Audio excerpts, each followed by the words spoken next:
자, 오늘 코스피 시장에서 업종 가운데 건설주가 가장 많이 오르자 너도 나도 그 이유를 찾고 있습니다. 원전 관련해서의 모멘텀을 기대해 볼 수 있다. 하반기에 몇몇 증권사에서는 건설주, 특히나 현대건설 같은 경우에는 실적에 대한 기대감이 있다라는 얘기도 있고요. 그런데 주가의 상황을 보면은 이거 그냥 저점 매수 아닌가, 순환매 아닌가라는 그런 생각도 살짝 들긴 합니다. 현대건설을 비롯한 건설주, 원전 관련된 종목을 한꺼번에 마침표를 찍을 수 있는 그런 이야기를 좀 나눠보도록 하겠습니다. 인포스탁 데일리의 김종효 전문위원 함께합니다. 위원님 어서 오세요. 네, 안녕하십니까. 네, 반갑습니다. 오늘 건설주가 지금 업종지수 중에서 가장 높은 상승률을 보이고 있고요. 또 현대건설이 이렇게 4% 넘게 지금 오르니까 아니 왜 이렇게 오르는 거지? 하는 그 이유를 많이들 찾고 있어요. 오늘 왜 오르는 걸까요? 네, 시장의 큰 틀에서 이해를 해보자면 네. 지수가 이제 어느덧 2,300도 깨고 이러다가 네. 2,000 보는 거 아니야라는 그런 두려움도 느꼈습니다만 삼성전자 실적 발표 이후에 일단 시장은 굉장히 느린 속도지만 반등을 선택하고 있고요. 네. 이런 반등 과정에서 주도주가 있고 지수를 쭉 끌고 나가는 그런 장세라면 당연히 주도주 위주의 재편이 일어나겠지만 그런 장세는 아니죠. 일단 가장 매도량이 많았던 삼성전자와 SK하이닉스가 빠른 속도로 먼저 돌고 그다음에 이제 다른 종목군들도 조금씩 우려를 줄여나가는 그런 과정으로 이해해 봐야 될 것 같고요. 네. 그래서 최근에 보시면 꾸준히 오르는 종목도 물론 있죠. 그렇지만 대부분 그 대형주를 중심으로 봤을 때는 추세를 갖추고 있는 자동차라든지 일부 종목을 제외하면 다 순환 정도로 나타나고 있는 상황이다라고 봐야 될 것 같고요. 건설주도 그런 측면에서 이해가 가능합니다. 그리고 건설주의 이런 흐름을 더 촉발시키고 있는 것은 바로 현대건설의 실적이라고 봐야 되겠죠. 네. 실적의 한마디로 not bad 아닙니까? 그러니까 굉장히 낮춰봤는데 그렇죠. 그거보다는 괜찮다. 그래서 넷플릭스도 최근에 반등이 나오고 있는 이유는 다른 게 아니죠. 실적 나쁘고 가입자 빠지고 있는 거 나쁘지만 이익만 생각했다가 90만 나오니까 이거 나쁘지 않네라고 해서 오르고 있는 거 아닙니까? 같은 원리라는 거죠. 그래서 최근에 시장의 종목 선택의 원리는 여러 가지가 있겠지만 크게 보면 두 가지다. 여러 가지 우려에도 실적이 강한 종목은 폭등하는 그런 양상이 있고요. 그다음에 우려를 선반영하면서 눌렸던 종목이 그렇게 나쁘지 않았을 때도 굉장히 반등폭이 크게 나오는 그런 양상을 보여주고 있기 때문에 건설사는 후자에 해당한다라고 봐야 될 것 같습니다. 네, 건설주 그 가운데 현대건설, 대우건설, GS건설 할 것 없이 일제히 오르고 있는데 저희가 이제 방금 전에 화면으로 보여드렸던 것처럼 현대건설의 실적 하반기가 not bad, 그러니까 나쁘지는 않다라는데 어느 정도 수준인 거죠? 네, 일단 시장에서 해외 쪽은 좀 증가할 건데 싱가포르과 관련된 그런 여러 가지 우려가 반영되면서 실적이 좀 굉장히 떨어지지 않을까. 그다음에 다 아시는 것처럼 지금 원가가 오르는 것에 대한 그 부담감이 굉장히 그렇죠. 있잖아요. 그래서 결제 대금을 달러로 받을 테니까 그 달러 관련된 환율 효과는 플러스 요인이 있다고 하더라도 네. 원자재 가격 상승에 또 이런 원자재 가격 상승에 따라서 기존에 이미 계약이 체결된 그런 계약들 같은 경우에는 결국 공정에 이 손실이 발생할 수밖에 없으니까 그런 부분들에 대한 우려를 굉장히 했었는데 실제로 봤더니 자회사로 있는 현대 엔지니어링의 실적은 유가 강세 때문인지는 몰라도 어쨌든 굉장히 긍정적인 파나마라든지 중동이라든지 이런 쪽에서 거둔 실적이 괜찮았고 그다음에 우려했던 그 싱가포르의 악재도 이 시장의 예상치 정도 나왔는데 이게 더 이제 긍정적이라고 본 것은 악재를 이제 선반영해 버렸으니까 추가적인 악재는 없는 것 아니냐. 그런데 하반기에는 오히려 여러 가지 좀 긍정적인 재료가 놓여 있다라고 생각하고 있기 때문에 거기에다가 정부 정책적인 요소도 반영될 수 있다라고 생각하고 있기 때문에 자 이런 요소들이 현대건설에 있어서는 실적에 좋은 그런 요인으로 작용을 했다. 그래서 조금 전에 전문가께서도 여러 가지 좋은 점도 있고 부족한 점도 있지만 어쨌든 중요한 것은 현대건설을 포함한 건설주들이 우려를 선반영한 측면에서 실제로 나오는 재료들이 우려만큼 그렇게 심각하지는 않았다. 이 부분을 좀 주목해 보셔야 될 것 같습니다. 네. 이 가운데 있어서 수급적인 부분도 좀 체크해 볼 필요가 있을 것 같은데요. 그 7월 초에 출시가 됐던 두 가지 원자력 관련된 ETF가 있었습니다. 최근에 저희가 이제 수급 알려드릴 때도 기관의 수급 그 상위 가운데 그 포스코 홀딩스가 계속해서 매수세가 유입되곤 했는데 지금 보니까 킨덱스 원자력 관련된 테마의 그 종목이 상위에 접혀 있고요. 지금 하나로 원자력 관련된 ETF에는 현대건설이 14% 넘게 있기 때문에 어쨌든 수급적으로도 기계적으로 담아야 되는 그런 물량들이 좀 주가를 상승하는 데는 긍정적인 영향을 끼치고 있는 거 아닌가. 뭐 그럴 수 있는데 네. 근데 그런 펀드들의 편입 자체가 주가를 그 끌어올린다기보다는 정도는 아닙니까? 네, 매수 세력이 존재하지 않은데 매수가 존재한다는 것은 물론 긍정적이죠. 네. 근데 이제 더 좋은 건 매도가 줄어들었다는 것 자체가 최근 시장의 포인트가 있지 않나. 매도가 그러니까 줄었다. 지금 뭐 삼성전자와 SK하이닉스의 반등이 소위 찐 매수가 들어와서 정말 뭐 V자형의 반등을 쭉 끌고 가는 그런 장세인가? 전 그렇게 보지 않거든요. 그렇죠.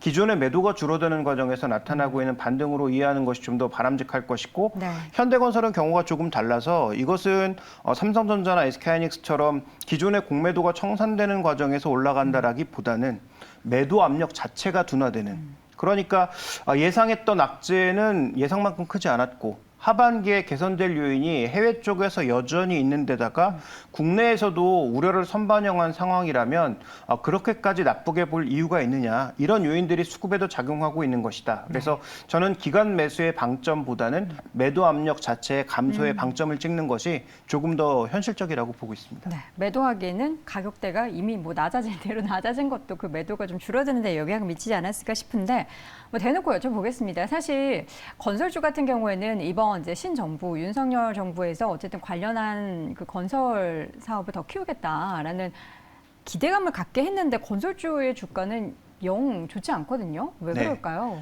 일단 뭐 공급이라고 하는 게 네. 그 정부에서는 항상 계획을 발표하지만 그 계획을 실제로 연결하는 데까지는 당연히 시간이 시차가 걸릴 걸리죠. 수밖에 없는 상황이고요. 그 다음에 뭐 아시는 것처럼 최근에 지역 하나 설정하고 거기서 동의받는 데만도 시간이 꽤 걸리는 상황이잖아요. 네.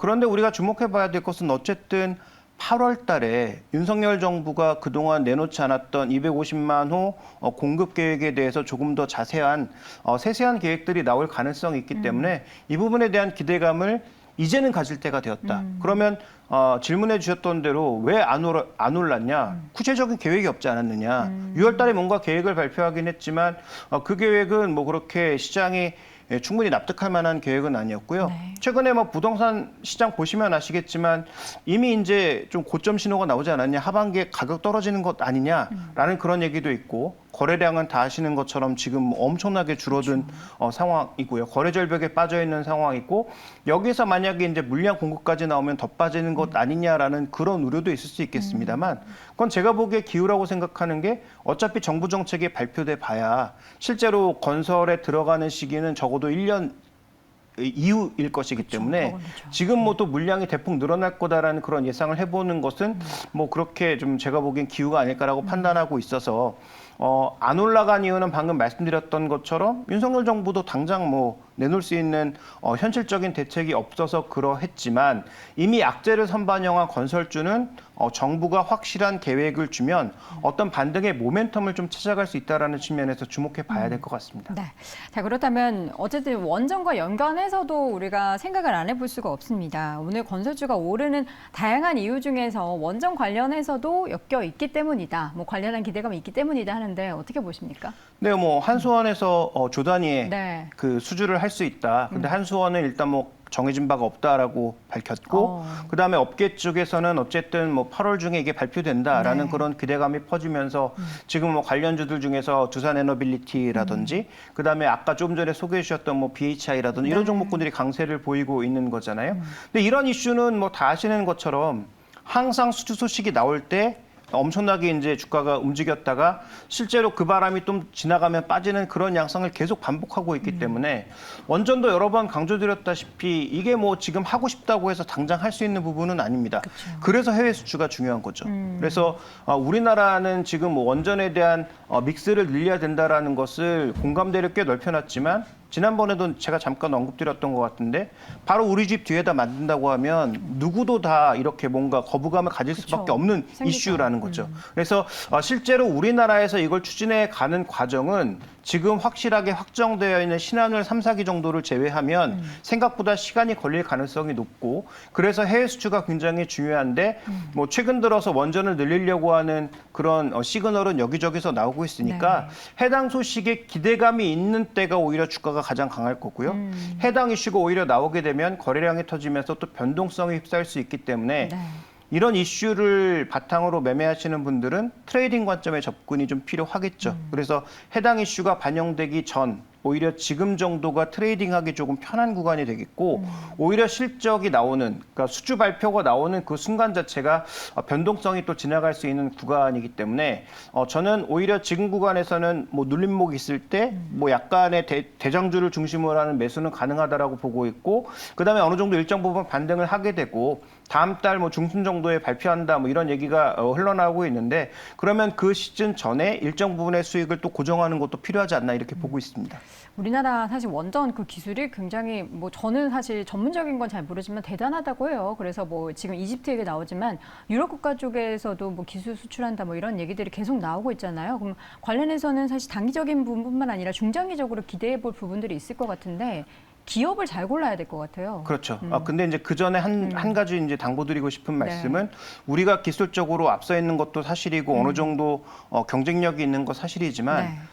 중국과 러시아가 뭐 이 시장을 쓸고 있는 것도 사실이고 또 가격 경쟁력 측면에서는 한국이 상대적으로 좀 여려 있는 것도 사실이기 때문에 가격 경쟁력. 차라리 블록화가 돼서 여기는 다 우리 거. 뭐 그러니까 예를 들어서 미국과 한국이 지금 연합하고 있으니까 뭐 서방 세계는 다 우리 거. 그다음에 중국 러시아 영향권에 있는 데는 다 중국 러시아 거. 차라리 이렇게 되면 좀 더 우리가 편하게 볼 수가 있는데 지금은 전 세계를 상대로 경쟁하는 그런 상황 아니겠습니까? 그래서 우리가 전 세계 모든 물량을 다 따낼 수 있다라고 너무 기대감을 높이는 것은 저는 조금 자제해야 될 것 같습니다. 네.